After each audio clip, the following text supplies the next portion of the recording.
Welcome to It's Been How Long? The podcast about Cherry Hill High School East students from the late 1970s and early 80s. This is Kara Siegel. I'd like to welcome in Jane Baumgartner Hightower to the It's Been How Long podcast studio today. Hey, Jane. Hey, Kara. So great to see you. So good to see you. Thanks for agreeing to be on the podcast. Sure.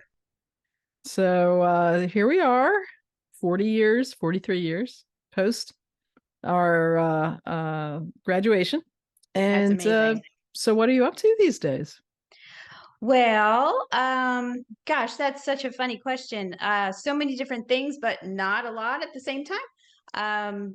I am currently, we've done a lot of renovations to our house in the last couple of years since pandemic. And I've been able to be here for a lot of that. I was working up until the end of 2021.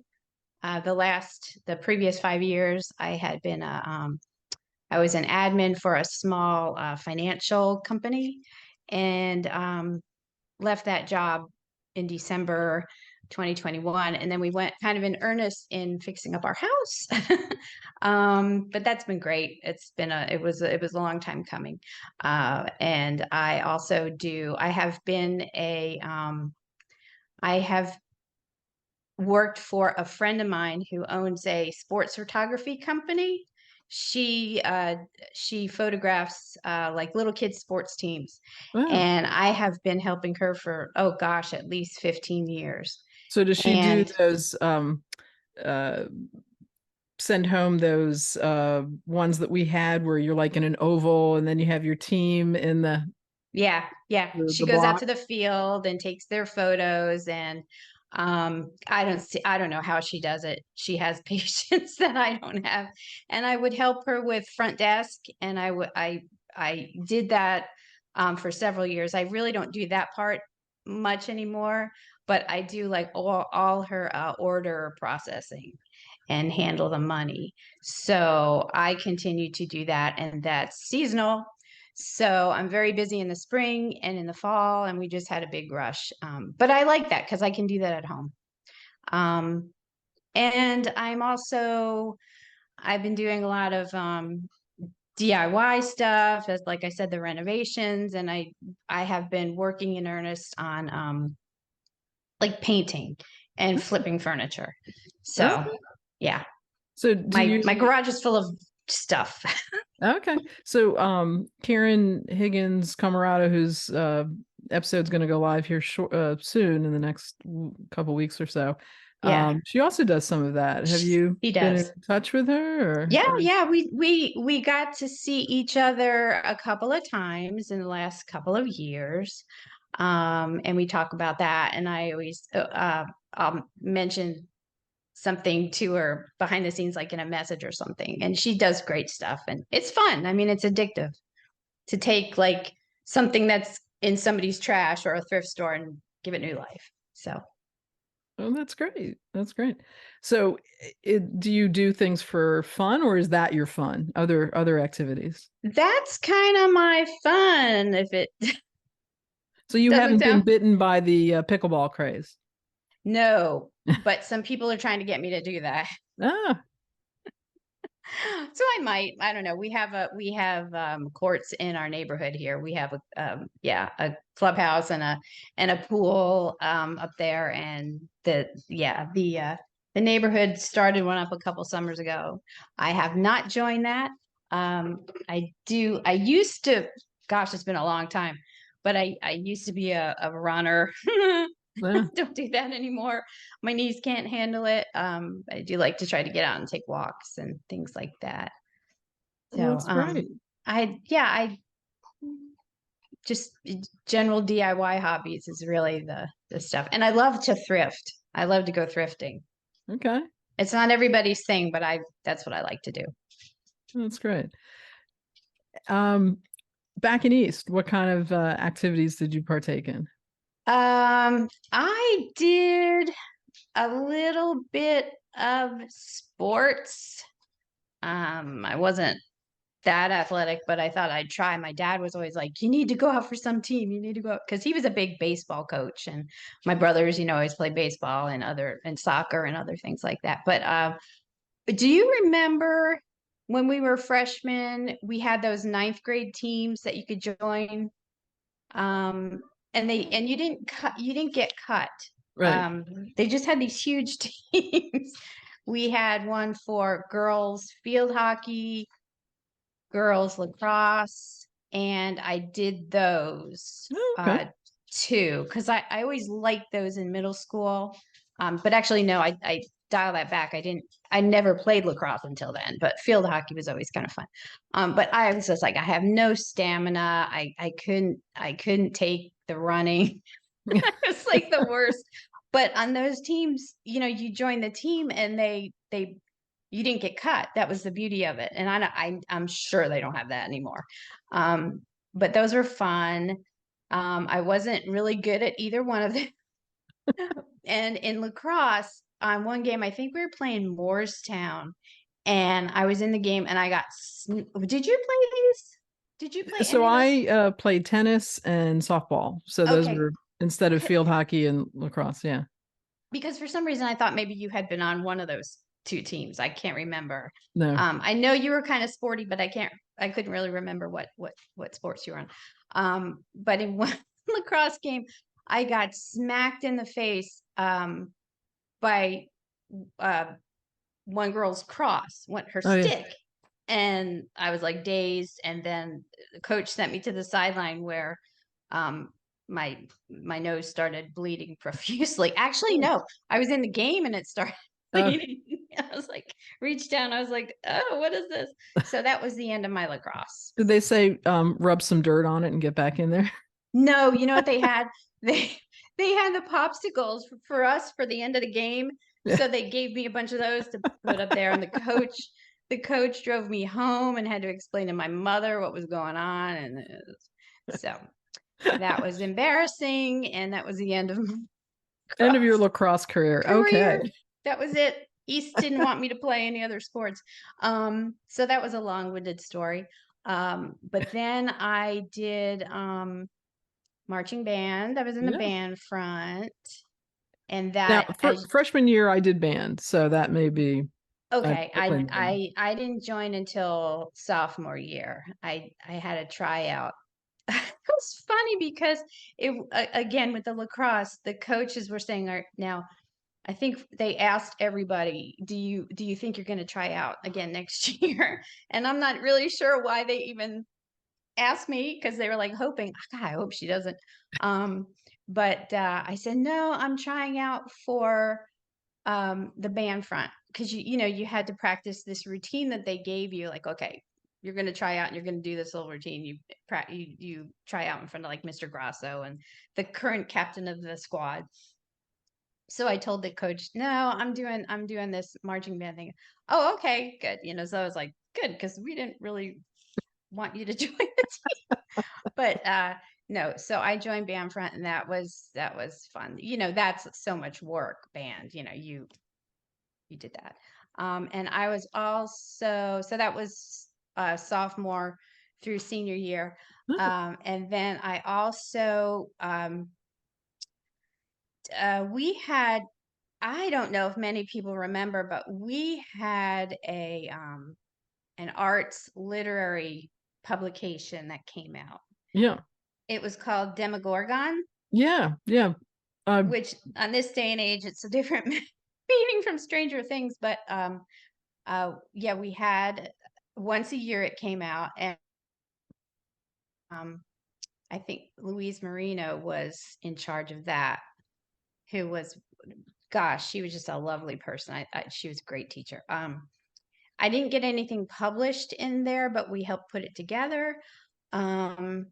And then what else did I do at East? Oh, I worked on the yearbook. Oh, okay. We'll probably discuss that We'll discuss that a little bit later. You have some insight, I understand. a little bit, maybe. I A might, little bit might be able maybe. to help you. So that's interesting. So by the time this comes up and is live, Laura Richland will her podcast will have already gone live, and so she was also on Demogorgon as well as the yearbook, and Mm-hmm. so and I had totally forgotten about that literary magazine, Mm-hmm. but I think I might still have my copy somewhere. oh wow, yeah, Yeah. cool, I don't know that many people remember yeah, that little club. yeah. So did you have a job while you were in school? I didn't have a retail job or anything like that, but I was a babysitter. I Yeah. babysat. I was like on retainer with my neighbors on either side of me. It's like I didn't have much of a social life because I was babysitting all the time. So really, that's all I did. Yeah. Yeah. So what did you do after graduation? After graduation, I I worked that summer. I had a little job teaching a couple of sisters. A friend of mine and I were asked again by Miss Marino. She was looking for a couple of students who would teach some sisters who lived in Gloucester City, Gloucester Township, I think. Yeah. Township, yeah. Um, uh, their mother got in touch with the art department of the school and said, "Do you have any students that could help my daughters learn how to do art?" And um, my friend Jennifer and I jumped at that chance because, hey, that sounds like fun, make a little money, very little money. But I did that right after graduation. And yeah, I can't remember. That summer was filled with, going to orientation and visiting the campus. And um, I applied to a few schools, and the one I chose, I hadn't even visited yet. So I don't know if that was like the usual thing. So yeah, so I did a couple trips down there. I went to University of Tennessee. Oh wow, okay. Yeah. So I mean that was the immediate aftermath of high school, what I did. But yeah. So So where are you living now? I am I'm near Virginia Beach. They call this area coastal Virginia or Hampton Roads. I know Hampton Roads. I lived Oh in yeah, Norfolk for a year. you're in Yeah. Norfolk. I Yeah. taught Were high you at school. I taught high school at Booker T. Washington in Norfolk, Virginia. Are you kidding? I have a friend who went there. Oh, really? Were you in med school at the time or No, I was staying in Virginia to get my in-state residency before I applied to med school. were you at EVMS? So I didn't go to EVMS. I ended up going to MCV in Oh, Richmond, okay. Yeah, yeah. but I went down there and spent a year, a very interesting year of my life. And part of it was teaching high school at Booker T. Washington. Wow. Wow. Just a year? Just a year you did that? Yeah, I after college I stayed for a year and Uh-huh. to get my in-state residency and then applied to med school. Okay. What did you teach? I taught physical science, so freshman science. Yeah. Okay. Wow. We should have a discussion about that on another day. Okay. Okay. Okay. So you're in Hampton Roads. Where exactly? Chesapeake. Okay. Yeah. hmm Yeah. We've been here for going on 29 years. This is the Oh longest wow. I've lived anywhere Yeah. in one place. So, yeah, I Very guess I'll be nice. here for a while. Yeah. Yeah. Nice area though. I like it. It's changing. It's getting so crowded here. I don't know the last time you've been through, but yeah, so much development, so many new neighborhoods, and the roads. Oof. I mean, this is everywhere, but the roads can't quite handle the infrastructure. Yeah. I mean, the infrastructure cannot handle the people that are here. But for now, it's home. That's great. Yeah. Uh, so have you had any opportunities to do any travel either within the States or internationally over the Oh past few years? yeah, a lot um in the States, but internationally I am not a big traveler Mm, international. We did go to South America when we were first married. We were there for 2 weeks. We keep wanting to go to Italy. I hope we can do it. My stepmom is from Italy. She grew up there and left when she was about 14, and her family settled in Camden and then Pennsauken. So she's got roots up there, and I get up there often to see her. So I'm in Cherry Hill quite often, but my husband and I want to go with her and take her there. But she's fluent, and Yeah, she can show us things that a travel agency wouldn't be able to. that's true. That's true. And I'd love to go to Ireland and Scotland and the UK. But it's just that dang getting there and finding the right time, but there's never going to be Yeah. the right time. So, So did you have a high school sweetheart? um, not really. I I didn't date through high school until the very end of senior year, just a little bit. But I really can't say that I did. But you have a sweetheart now. Of course I do. Yeah. Yep. And how did you meet him? We met at work. Um, Gosh, we have been married 36 years. Oh wow. Yeah. I My first job out of college, I was in Spartanburg, South Carolina. I lived in Spartanburg, and I worked in manufacturing, frozen food manufacturing. I worked for Nestle.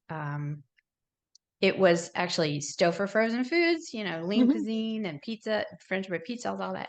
That was my first job out of college, and that took me to Gaffney, South Carolina. They had a production facility there, and yeah, my degree is in food technology and science from Tennessee.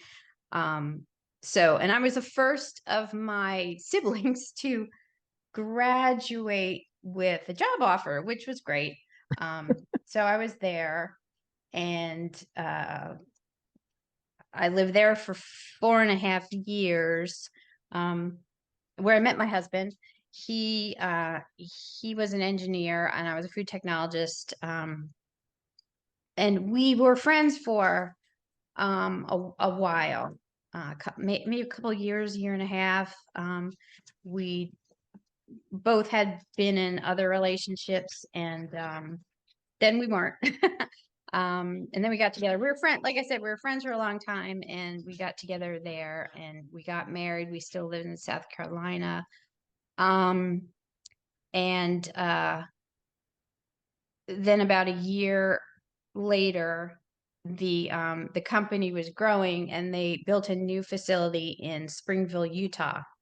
They Wow. had their head division was in like the Cleveland area of Ohio. Um, and ours, the one we worked at in Gaffney, was their second one, and they were growing.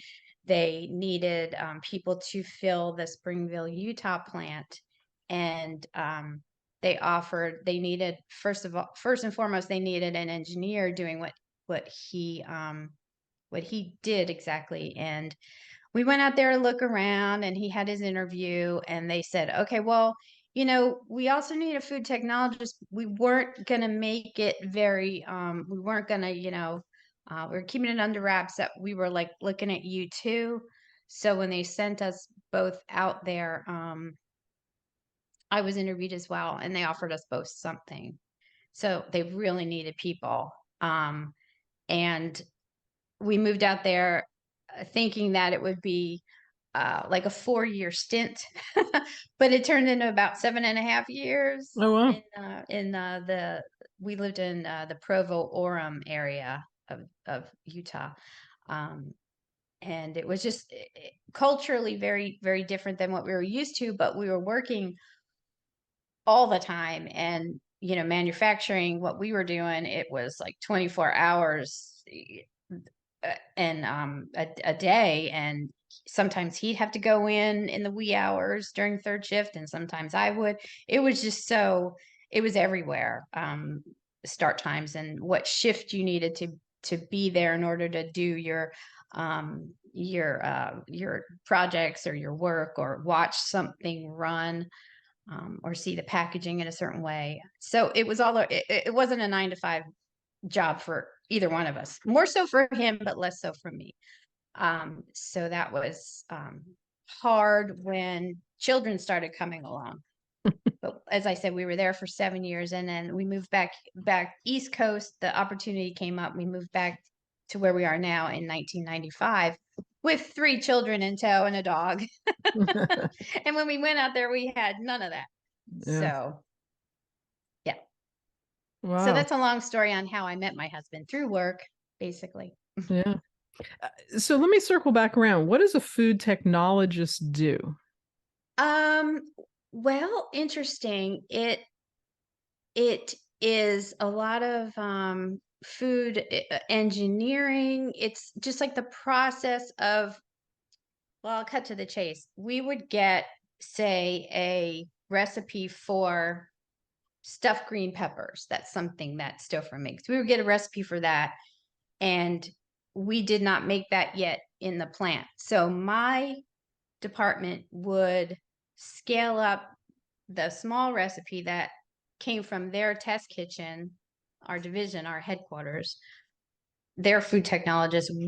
Our group would get that, and then we would scale up those recipes so that they could be run in large equipment, like huge tanks of vats and cookers and the whole mechanical thing. And we would have to be in charge of ordering all the minutia of the ingredients, from the tomatoes all the way down to the salt and the pepper, the frozen things that go in it. It's a lot. It's quite a lot. So then we would make our test batches, whatever this new product would be. And we do it, it would be hours in a day, and we'd have to usually start very early in the morning, and we'd have to wait for certain equipment to be available to do the tests. And sometimes it could be done during the regular manufacturing first shift hours. Or sometimes we'd have to wait till 10 o'clock at night to have a free piece of equipment. So I was all over the place with my start times. So we would do a test batch, and we'd have to package it up kind of like it would be packaged in the same materials. And then we would test what we made. We'd actually cook it in our own test kitchen, and we'd have to present it to all the big wigs, the plant manager, all the way down to like the line team lead who would eventually be making this product, to introduce it to them and to let them know what it's supposed to taste like. So every time we would do a test like that, everybody who would test it in our test kitchen would sign off, okay, let's send this in. So we'd have to package it and send it to our division office, and they would either approve it or say, do this again, but do this to it. So sometimes it would be 6 tests, and sometimes it would get approved right away, but it was tedious and it was a lot of work. And that's what my group did. As there's so many different companies, and they do it different ways, but Stouffer's, I thought, was kind of the gold standard. That's like the only frozen food that I will to this day like be comfortable eating, because I know what their standard practices are. I know their manufacturing procedures, and I trust them, and I know how it all works. So that's like the one I'll go to if I need a frozen dinner or something, because I trust them. But kind of in a nutshell, but not in a nutshell, that's sort of what we did. So that job and that company served us very well. But when my first child came along, I worked up until like the week before she was born.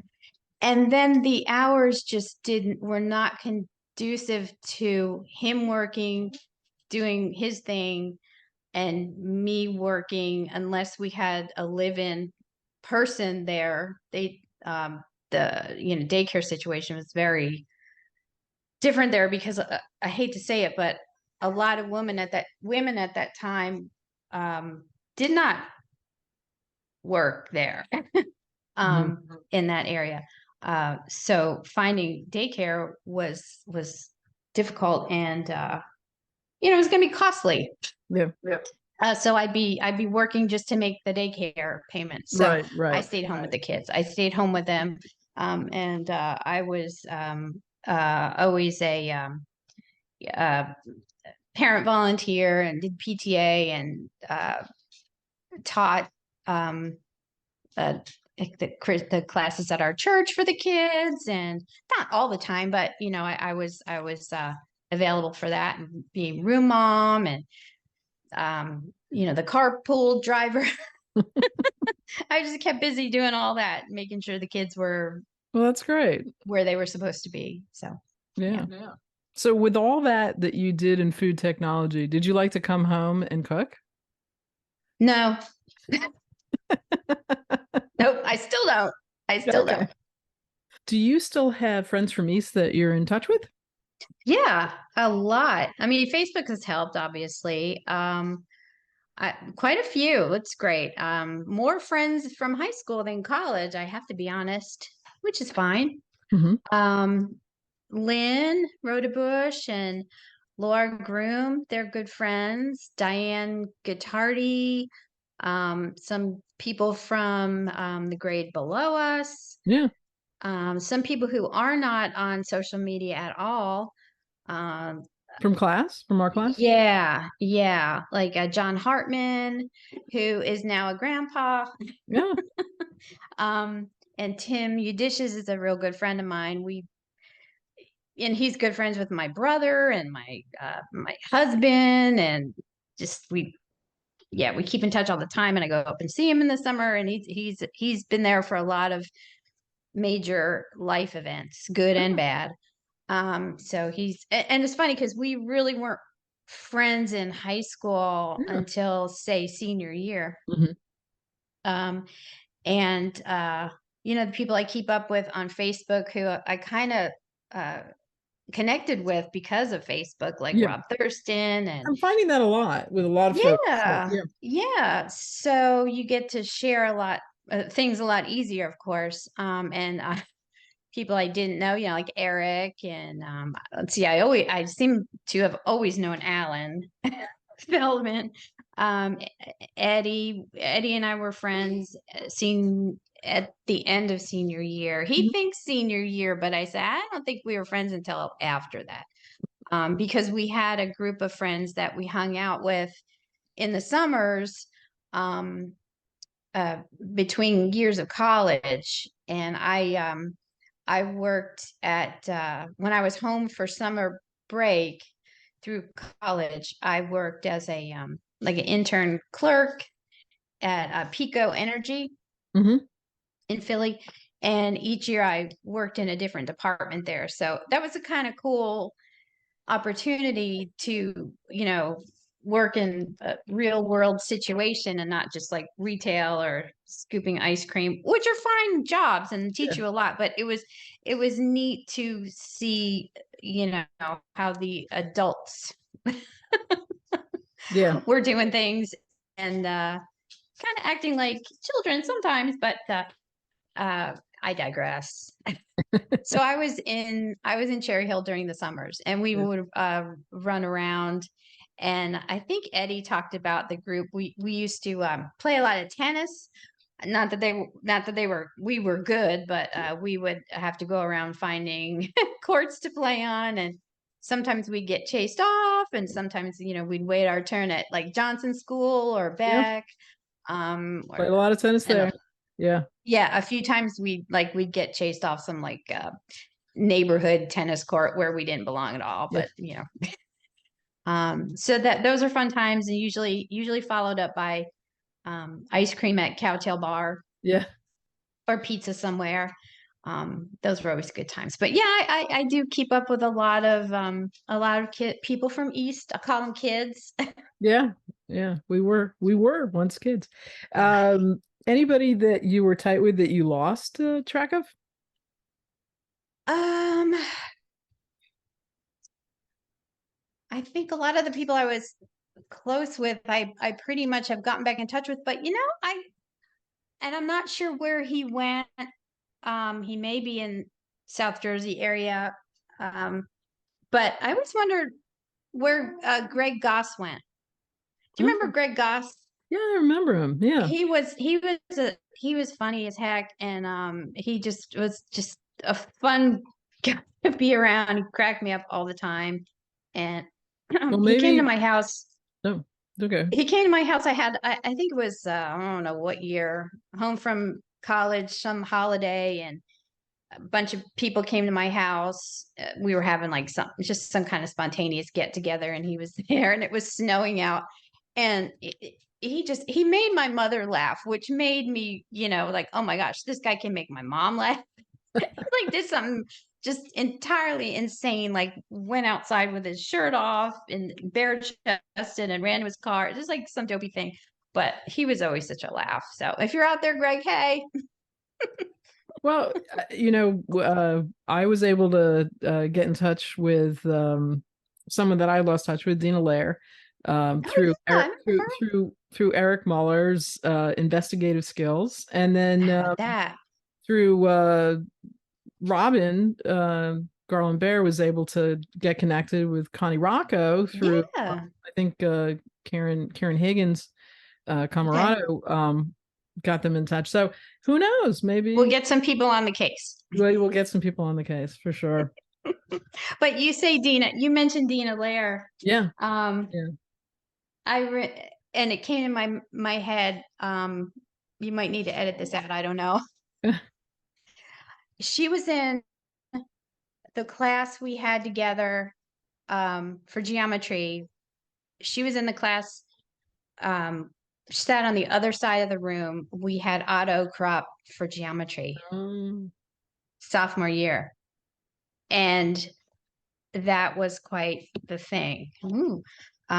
We took his final a couple days like before the incident happened. So she was in that class, and she was always a brain. She got A's on everything, and I struggled. But I just remember Dina being very sweet and very nice person. yeah. So any standout memories from high school, or with a friend or somewhere around that time that just kind of stick with you to this day? Um, well, that one we just talked about. That was Yeah. um just the band front stuff. Sorry, my dog. Um, the band front stuff and all those trips we did, just hijinks and all the, stuff. And those Miss America parades. Oh my gosh. Do you remember those were always the night before the first day of school? Do you remember? It was always the I night before school I started. marched just my first year, and Oh, I did you? totally remember my first and only Miss America parade. Uh, Oh, was it the but one where it was pouring rain? no, it was just it was hot as blazes, which I suppose happens every year, right? Because it's in August, Yeah. and you're in those wool band suits. You're just sweating. Unless you're a majorette or a cougarette. Yeah, Oh, you're in and then those yeah, woolly outfits.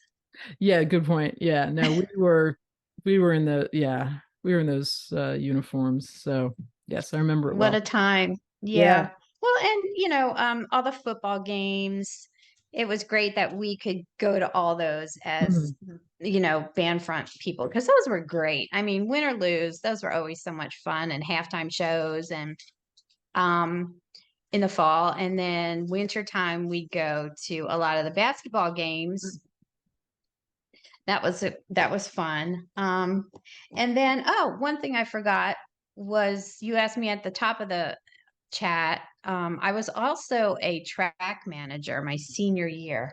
Oh, So there's a lot of track meets. I was like, what, why the heck not? Let me just do this because I was like looking for other things to do. Band was, marching band was over mhm. and you know, you're about ready to graduate. I'm like, well, let me do something So I managed, I was one of the managers, I think, for the girls track team. Yeah. We hung around a lot with the guys track team managers, and it was just kind of like a little group of us. That was fun. But yeah, all the activities we got to go do and see it, it was really a great time. A lot of So, activities. I mean, you made what you made of it, what you made of it, if you were sure. going to be active, you know. And we lived across the street from the high school. Mm, So I walked to school, and when I had, stuff after school, I'd either, stay, hang around, and sometimes I'd go home, drop all my stuff off, then come back up to the school sometimes to hang out with people who were doing other things. So it's like nothing was going on at home. yeah. So I just go back. That sounds really nerdy. And I really was a big nerd. Have you been back in the building since you left? And if so, when? Why?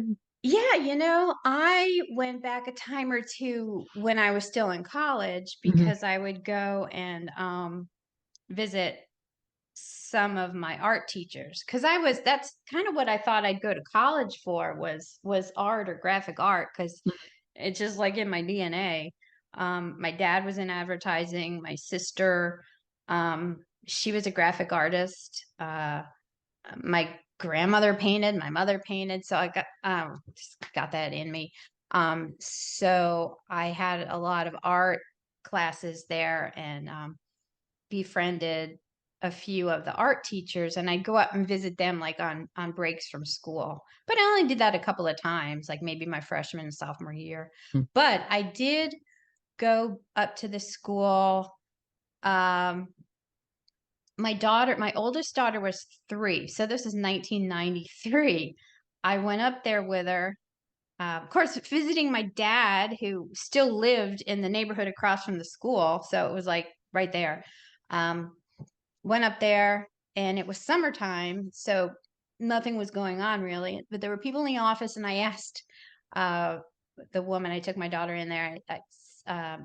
I had my senior year, my friend Jennifer and I had painted a mural on third floor C Wing. Mm. If you remember, third floor C Wing, I think, had a lot of the language classrooms up there. So we had this like German theme mural we were asked to paint.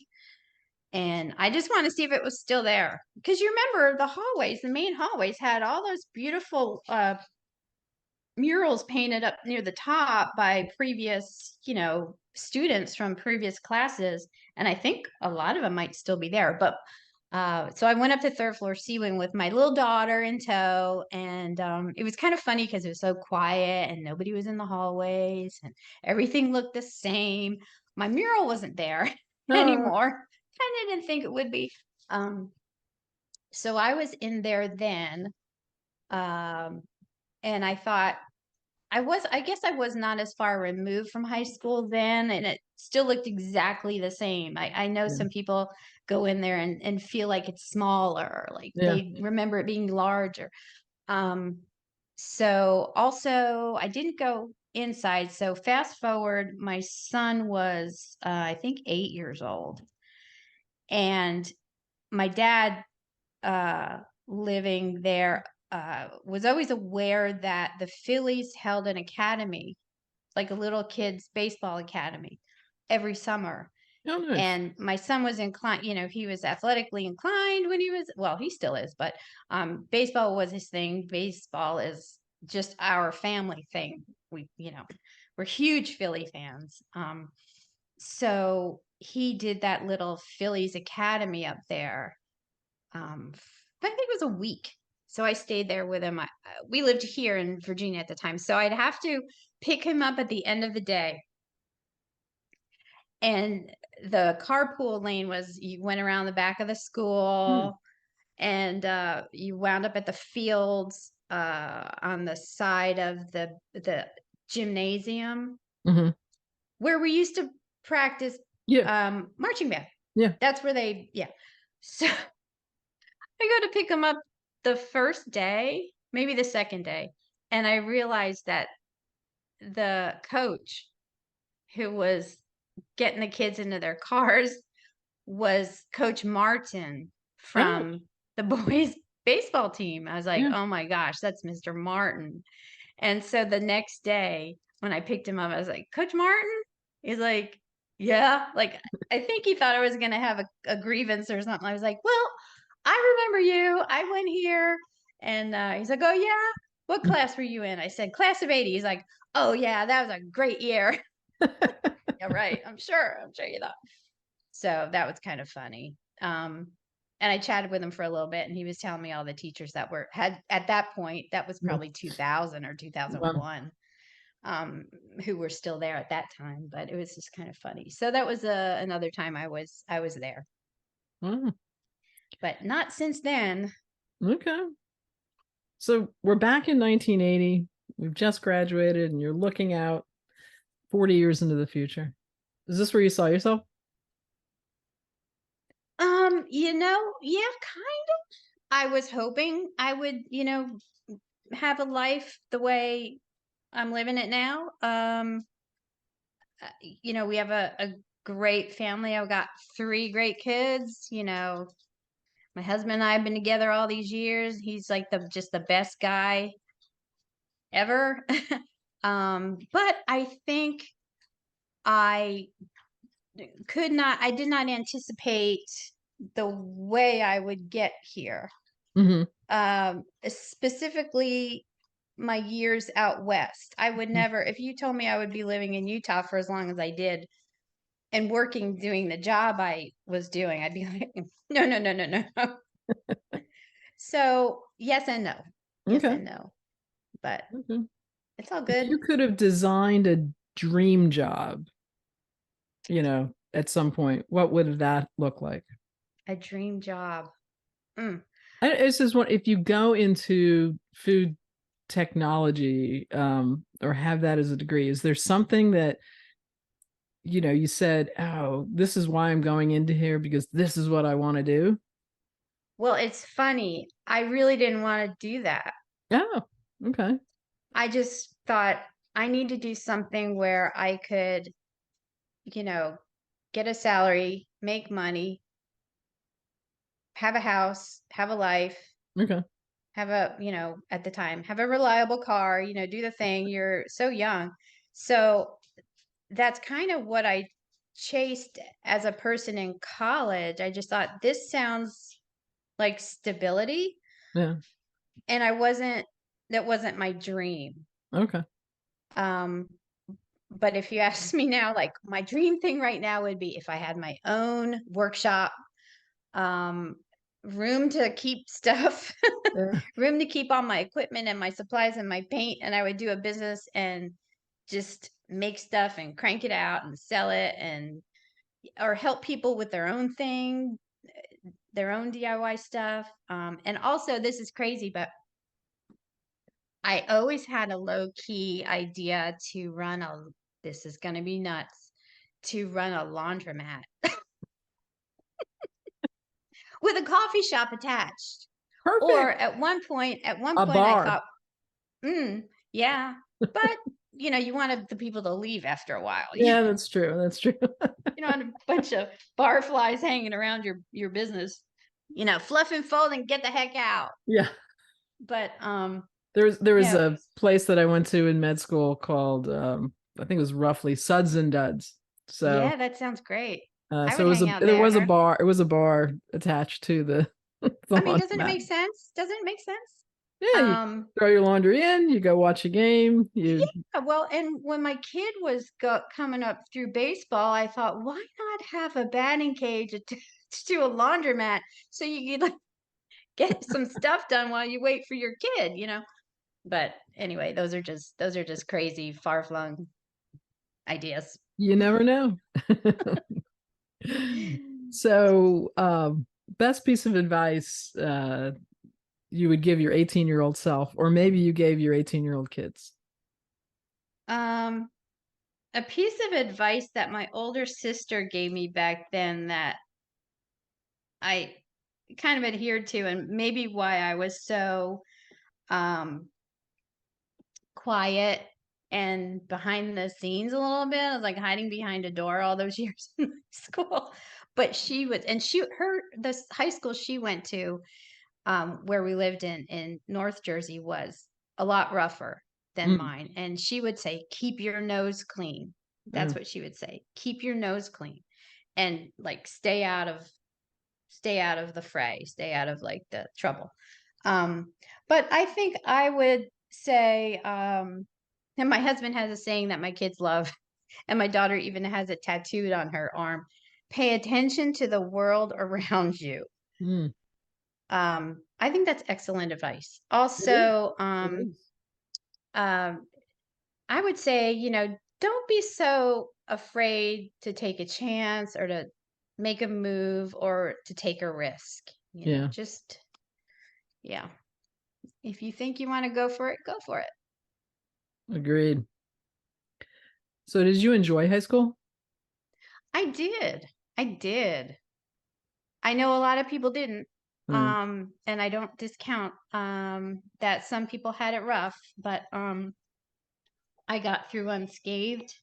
My friends um were great, and they were always very supportive, and we hung out together. I mean, that's what one thing I liked. We had a group of people that we were always doing stuff with. But I did, and I had a lot of teachers I really liked. Some I didn't like, but yes, I did enjoy it. Good. Yeah. All right, so we've reached the fast and furious finish. So, did you have a favorite TV show or movie or book from back during high school days? Mm. Thing that sticks out. I mean, since I did all that babysitting, I was always like watching Saturday Night Live. That was Yeah. always a fun one. But nothing that was, couple good books here and there.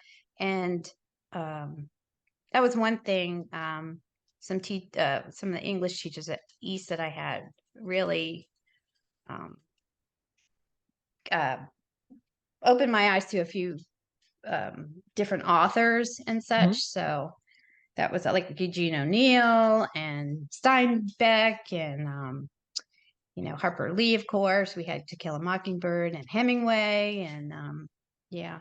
And O. Henry, for some reason, I wrote a term paper on him. So those kind of things, like knowing and learning about the classics and all those other things we had to read. Did you have a favorite musical group or genre or artist that you enjoyed? Yeah. I From a very early age, since I was the youngest of four, Mhm. and my sister, um, she brought home, she's like, "Oh, there's this great group and singer from the shore, the Jersey, uh, shore area, not down the shore, like Ocean City, but north, like Freehold and Monmouth County and Long Branch, and that it was Bruce Springsteen. So I was like eighth grade, and she introduced me to Bruce Springsteen. So he was always in the house playing, and um, uh, so he was a big one, and still is. I Yeah. mean, uh, I would listen to his early stuff is really what I love back then. And he's done so many different things, but so Springsteen, I know Billy Joel was big back then, Yeah. and uh, Beach Boys, listen to that, and then also like some instrumental things like I'm gonna really sound nerdy, um, like Jean-Luc Ponty. Do you remember? He's Hmm. I think he was a violinist. Okay. Um, and Grover Washington, Oh yeah, yeah, for sure. those kind of things. But me and my older siblings would bring that stuff home. I wasn't finding it myself. So Mm. anyhow, so Mm. I'd say Springsteen was the big one back then. Yeah. So was there a favorite place that you would eat or hang out with friends or Um, H.A. you Winston's mentioned was always, Cowtail Bar at one yeah, oh point. yeah, yeah, That was that was really always, yeah, that was a, yeah. Um, And there was a place in Marlton, Nick's Pizza. Hmm. Went there a lot. Okay. Yeah, like H.A. Winston's, like I said, Cowtail Bar, some of the diners. I think Diamond Diner, of course, Ponzio's. But as much as we could hang out in any place or get a ride there, those were the big ones. All right. So, did you like your Oh, yearbook photo? No ay, quote. ay, ay. Yeah, I mean, I guess. Funny thing, I had just had PE right before that was taken. And I think they did like this. Remember they did the scoliosis test on us. Oh yeah, You yeah, lined up and they checked your. I think that was that day too. And I had PE and it was like, oh, a hot mess. I got to go get my picture taken now. yeah. Um, and that sweater was, I don't even know why I had that sweater. It was Because we all had to yellow. wear cowl necks. Yeah, we had to wear Remember? some type of turtleneck or cowl neck, Yeah. a knit, not like cotton, but a knit one. Um, and mine was yellow, and I have no idea because I don't wear yellow. I'm like, where the heck did that come from? But I'm just glad I didn't put a quote because that probably would not have whatever I would have chosen would not have held up well. All right. So you have told me offline over Facebook that you have some Mm, insight I think I into do. this Yeah. theme. Well, what I remember is that um, our homecoming that year was like a Western theme. And I think it was kind of like a turnabout that we were East and West was West. But wouldn't it be fun if we were West and the Wild West? And I think that's where that came from. And the stuff in the yearbook, the theme. What I remember, Deborah and Mindy were editors, Hmm. and I spent a lot of time with Mindy. Oh, Mindy and I actually went to college together. Oh, okay. Yeah. Are you in touch with her? I saw her before pandemic. We met in Haddonfield and had about an hour together. Oh, She was doing great. She's not on any social wow. Oh, okay. media. Okay. A matter of fact, we weren't even texting. It was email, so it was a little, cumbersome. But she was Very great. 1990s. Very nice. At least she didn't ask me to fax her. That would have been really. Um, but she's great. I mean, we went through high school and college together. I mean, the college story would be another podcast, but Yeah. anyway, she was great. But her mother did a lot of the illustrations in the yearbook. Oh, okay. She contributed to a Yeah. lot of it. But yeah, I mean that's the best explanation I can give. It was kind of like a let's let's be West and we're not East. Okay. I don't know. You probably would have to. So Laura Richland, who again, by the time Yeah, this airs, her episode will have aired, and she said that she recalls that whoever the adult Mr. advisor Carr, Mr. Carr for the yearbook suggested or encouraged this theme. theme. Um, so I think we're piecing it together. So Yeah, yeah. I don't know if Matthew Carr can be is if he's findable or if yeah, he has left any explanation, but yeah, she's yeah, correct. She's correct. I was going to say yeah, the adult advisor would have a better idea, but that's what I remember. yeah. Or Well, Larry Holtzen. Remember Larry Holtzen? He was I think he was on that committee too. okay, okay. Mhm. So, anything else you want to tell everybody or anybody who might be listening out there? Any last Um, points you want to well, make? maybe like sorry if I wrote something really dopey in your yearbook. Yeah. because I'd I have was to that awkward apologize for that as teenager that well. would have done that. Just erase it. Don't let your spouse or your, um, because it was probably dumb. Yeah. Reach out, if you're on Facebook, reach out, and it's been great catching up and or listening to everybody's story, and um time's gone by so quickly, and yeah, it's amazing. Yeah. Well, I really appreciate you coming on, Jane, and sharing what's been going on and giving us some insight into the yearbook. Sure. And if I find myself down in Hampton Roads, uh, Yeah. I'll give Yeah, you a I'm, shout. I'm not too far from Yeah, you're not too the far from North Triangle Carolina. area. Yeah, for sure. I If you come can on step down. into the clinic. That's right. Absolutely. There's always a seat for you and the classmates. So, That's awesome. That's awesome. all Well, this has right. been Well, great fun. yeah. Yeah, it has. Thank you so much. All Thank right. you. Take care. Thanks for joining me on It's Been How Long? The podcast about Cherry Hill High School East students from the late 1970s and the early 80s. A shout out to my cousin Brad Corbett, whose podcast We Weren't Friends in High School inspired me to do this podcast and whose advice and encouragement have been so helpful. Thanks also to my husband, Randy Coughdale, who read all the fine print on the podcast hosting website so I wouldn't have to. And thanks to Jeff Lyons, content consultant and guinea pig, and to Deborah Smead, also content consultant. And thank you to all our classmates who are listening in. See you next week.